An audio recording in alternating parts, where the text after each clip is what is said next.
Došlo je vrijeme za idući korak na tvom putovanju. Više neću biti zmajski borac.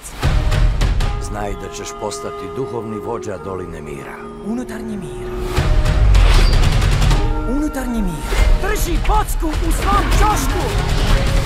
Pohani sir, topljeni sir i puno soje i sezama s tim.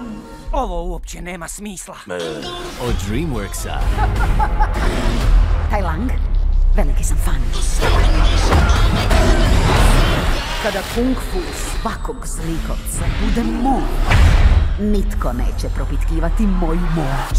Čak ni veliki zmajski borac. Ko je to?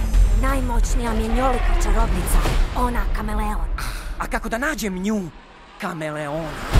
Odvešću te ravno pred njena vrata. Mi sami protiv vojske! Onda ćemo nabaviti vlastitu vojsku. Kakvo je ovo mjesto? Tu žive najbolji lopovi i zločinci. Ti si tražena zločinka? O, da si iznenađen. Iznenađen si. Vi klinci, pazite s tim vatrometom. Od vatrometa nam titraju trbuščići. Zašto bismo vam pomogli? Sredit ćemo nju, kameleon. Zajedno. Sljedeće godine. Biti zmajski borac moja je svrha. Skadiš? Što ja znam kako biti duhovni vođa? Što ti je u ruci? Keksić? Odabran si da budeš nešto više od onog što već jesi.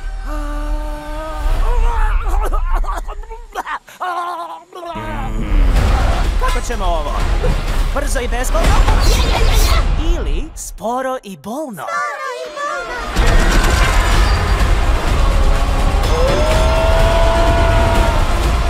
Napokon si našla sebi ravnog, kameleonice. Nismo toliko različiti ti i ja. Natrag, isprašit ću si dur. Kung Fu Panda 4.